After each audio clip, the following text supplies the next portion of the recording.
दोस्तों दुनिया में लाखों जानवरों की नस्लें हैं और हर जानवर दूसरे से बिल्कुल मुख्तलिफ होता है। आप सबने जू में बहुत से यूनिक जानवर देखे होंगे, लेकिन आज की इस वीडियो में मैं आपको जिन बेबी एनिमल्स के बारे में बताने जा रहा हूं इन्हें आपने पहले कभी नहीं देखा होगा। तो शुरू करते हैं अपना काउंटडाउन। Number 8 pygmy marmoset. दोस्तों ये जो क्यूट लिटिल मंकी आप देख रहे हैं ये दुनिया का सबसे छोटा बंदर है जो कि साउथ अमेरिका के रेन फॉरेस्ट में पाया जाता है। इनका नॉर्मल साइज 4 से 6 इंच होता है। ये छोटू बंदर बड़ा होकर भी सिर्फ इतना ही ग्रो होता है कि ये इंसानी हाथ के बराबर होता है। मदर मंकी एक वक्त में 2 से 4 बच्चे देती है और जैसे कि ये बंदर खुद इतना टाइनी होता है, इनके बच्चे दुनिया के सबसे छोटे जानवरों में शुमार किए जाते हैं। जब ये बंदर पैदा होता है तो इसका साइज सिर्फ एक अंगूठे के बराबर होता है। आपको जानकर हैरानगी होगी कि बर्थ के वक्त फादर मंकी मदर की हेल्प करता है। बच्चे पैदा होने के बाद ये इन्हें साफ करता है और बड़े होने तक इनकी हिफाजत की जिम्मेदारी फादर मंकी की होती है। ये स्मॉल एनिमल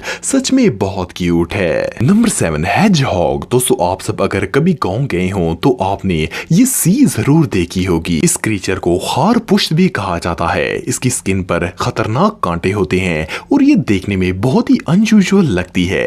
हेजहॉग जितना खुद अजीब होता है इसके बच्चे भी कुछ कम नहीं होते। जब सी का बच्चा बड़ा होता है तो ये एक स्पॉन्ज की तरह बिल्कुल नरम होता है। इसके जिस्म पर कोई कांटे नहीं होते, लेकिन इनके ये कांटे स्किन के नीचे छुपे हुए होते हैं जो कि जल्द ही बाहर निकल आते हैं। पैदा होने के सिर्फ चंद घंटों बाद इनकी स्किन से ये कांटे बाहर निकलना शुरू हो जाते हैं, लेकिन शुरू में ये बिल्कुल नरम होते हैं। पर जो भी हो ये नुकीला बेबी देखने में बहुत ही वियर्ड लगता है। आप बिलीव नहीं करेंगे कि इनकी बॉडी पर 8000 से ज्यादा कांटे होते हैं। ये बच्चे माँ के साथ 13 हफ्तों तक रहते हैं और फिर बाहर दुनिया में जाने के लिए तैयार हो जाते हैं। Number 6 turtle. दोस्तों दुनिया में टर्टल्स की बहुत सारी नस्लें हैं। अगर सी टर्टल्स की बात करें तो इनका ब्रीडिंग प्रोसेस बिल्कुल सेम वैसा ही होता है जैसे बाकी टर्टल्स का होता है। टर्टल दुनिया के हर इलाके में पाए जाते हैं। सी टर्टल अपने अंडे बीच की रेत में देते हैं। ये रेत को खोदकर रात के वक्त इसके अंदर अंडे देते हैं। हैरानगी की बात यह है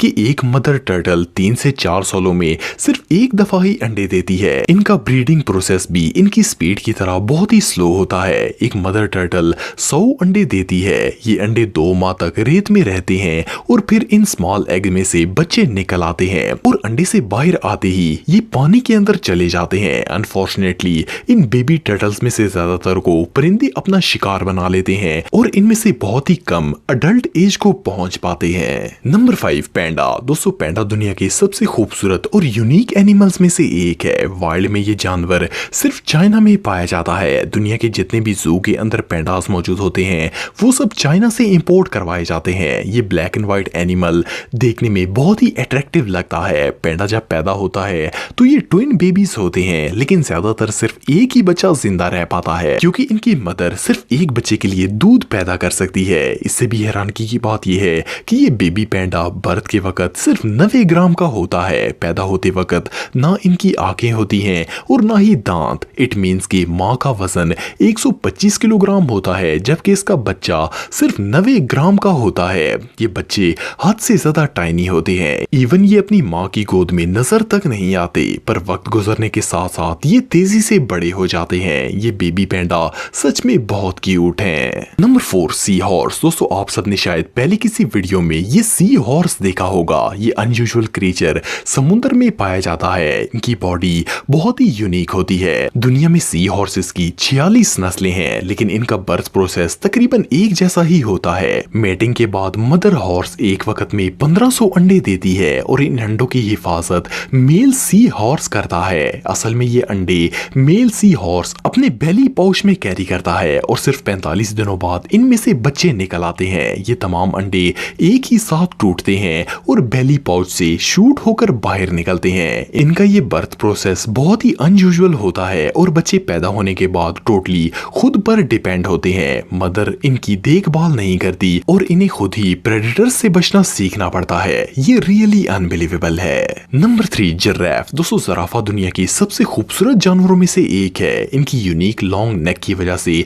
हर कोई इन्हें देखने का शौकीन होता है। दुनिया में शायद ही कोई ऐसा जू होगा जिनमें जुरैफ ना हो। लेकिन क्या आपको पता है कि जुरैफ का बच्चा कैसे पैदा होता है? वेल, मदर जिराफ की प्रेगनेंसी 14 माह तक रहती है और इसके बाद सिर्फ एक बच्चा पैदा होता है। बेबी जिराफ पैदा होने के बाद अपने पांव पर खड़ा नहीं हो सकता। इसे अपने आप चलने में चंद घंटे लग जाते हैं, पर ये देखने में इतने क्यूट होते हैं कि दिल करता है कि इन्हें गोद में बिठा लिया जाए। बेबी जिराफ बहुत ही फास्ट ग्रो करते हैं। पैदा होने के चंद घंटों बाद ये इधर उधर भागना शुरू हो जाते हैं और अपने पेरेंट्स के साथ खेलते हैं। ये सच में कमाल है। Number 2, chameleon. दोस्तों, आप सबने अपनी लाइफ में एटलीस्ट एक दफा तो गिरगिट को जरूर देखा होगा। ये जिस महारत से रंग बदलता है, इसे देखकर इंसान दंग रह जाता है। लेकिन क्या आपको पता है कि गिरगिट पैदा कैसे होते हैं? दुनिया में जितने भी रेप्टाइल्स हैं वो सब अंडे देते हैं, लेकिन गिरगिट वो वाहिद जानवर है जो कि दोनों तरीकों से पैदा होता है। Mother chameleon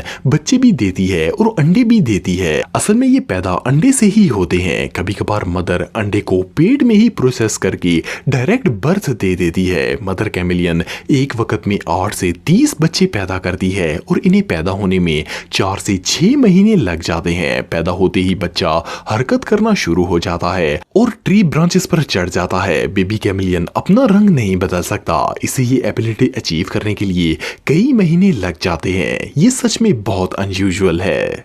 number 1, koala. दोस्तों, कोआला एक ऐसा जानवर है जो कि सिर्फ ऑस्ट्रेलिया में देखने को मिलता है। इनका बर्थ प्रोसेस बिल्कुल कैंगरू जैसा ही होता है। प्रेगनेंसी के सिर्फ 33 दिन बाद बेबी कोआला पैदा हो जाता है। आप बिलीव नहीं करेंगे कि जब ये पैदा होता है तो इसका वजन 1 ग्राम से भी कम होता है। ये अपनी मदर के पाउच में ग्रो करता है और 6 माह बाद ये अपना सर मदर पाउच से बाहर निकालता है। इसके 1 माह बाद ये बच्चा पाउच से बाहर निकलकर अपनी माँ के ऊपर सवार हो जाता है और जहां भी मदर जाती है ये इस पर राइड करके उसके साथ ही रहता है। इसके बाद ये ट्री ब्रांचेस से पत्ते खाना शुरू हो जाते हैं। बड़ा होने तक ये अपनी माँ के साथ ही रहता है और आखिर बड़ा होकर अलहदा हो जाता है।